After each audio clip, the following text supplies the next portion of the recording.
Bonjour tout le monde, aujourd'hui on va voir la droite médiane-médiane, qui est la deuxième façon de calculer une droite de régression. C'est la dernière nouvelle matière pour cette année en CST. Donc premièrement, la droite médiane, c'est une droite de régression. C'est une méthode qui va être plus rapide quand on a des très grandes distributions, parce que c'est plus facile, c'est plus rapide de trouver une médiane que de calculer des moyennes, comme dans la droite de Meier. Par définition, la droite médiane-médiane, c'est une droite qui est parallèle à la droite qui passe par les points M1 et M3 et qui passe par le point P. Donc, on va définir c'est quoi ces points-là tout de suite. Bon, la première étape pour trouver la droite médiane-médiane. Donc, je vais prendre ma distribution puis je vais l'ordonner dans un tableau selon les X. Après ça, je vais devoir diviser mon tableau en 3 groupes. Si possible, 3 groupes égaux, donc si j'ai un nombre de données qui se divise par 3. Si ce n'est pas possible, je dois m'assurer que le premier groupe et le troisième groupe sont de quantité égale, donc égaux. Donc ici, j'ai une distribution que j'ai mis en parenthèse là, les points. Les X étaient déjà en ordre, donc je peux les mettre dans un tableau. Ensuite, je vais faire mes divisions. Donc ici, j'ai une distribution de 10 points. Donc je vais prendre 3 points dans le premier groupe, 3 points dans le dernier groupe, ce qui me reste 4 points pour le groupe central. Deuxième étape, déterminer la médiane de chacun des groupes pour obtenir les coordonnées des points M1, M2, M3. Donc les points M1, M2, M3, c'est les points médianes de chacun des groupes. Ce qu'il faut faire attention, c'est que quand on a ordonné nos X, ça ne veut pas dire que les Y sont aussi ordonnés. Donc maintenant, dans chacun des sous-groupes, je dois ordonner les Y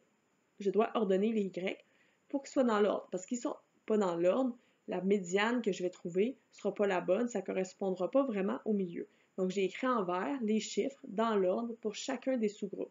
Donc, c'est vraiment important, par exemple, de les garder dans le même sous-groupe, sinon ça change toutes les informations. Donc, pour le premier sous-groupe, la donnée médiane pour les X, c'est le 2, et la donnée médiane pour les Y, c'est le 12. Donc, c'est le 12 qui est le terme central. Si je n'avais pas réordonné, ça m'aurait donné 11, et là, ça ne serait pas le bon point, ça ne représenterait pas le milieu de la distribution. Pour le deuxième groupe, la donnée centrale va se trouver entre 4 et 5, vu que c'est un nombre pair, donc ça va me donner 4,5. Et pour la donnée en Y, ça va être entre 6 et 8, donc ça donne 7. Et pour le troisième groupe, ma donnée centrale pour les X va être 12, et ma donnée centrale pour les Y va être 3, après avoir réordonné les Y encore une fois. Donc mes points M1, 2, 12, M2, 4,57 et M3, 12, 3. Troisième étape, je vais trouver la moyenne des points M1, M2, M3 pour obtenir les coordonnées du point P. Donc, c'est le quatrième point qu'il faut trouver.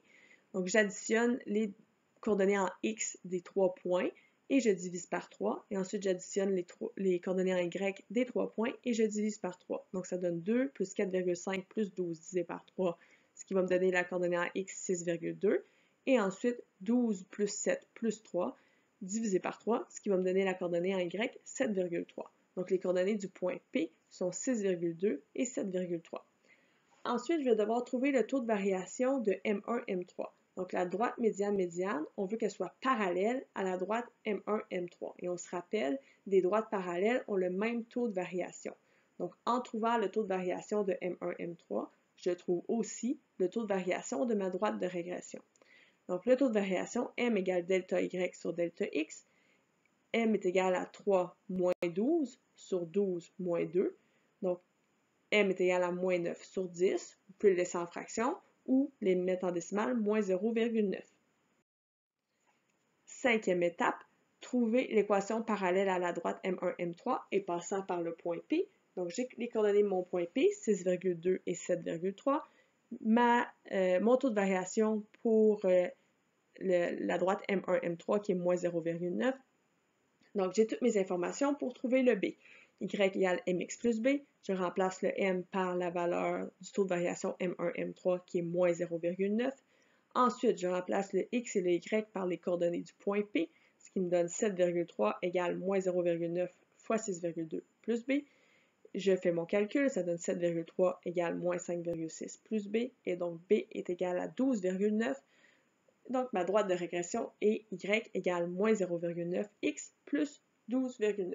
Encore une fois, c'est des estimations. J'ai arrondi au dixième dans ce cas-ci pour simplifier les calculs. Vous pouvez faire la même chose ou vous pouvez arrondir au centième si vous préférez.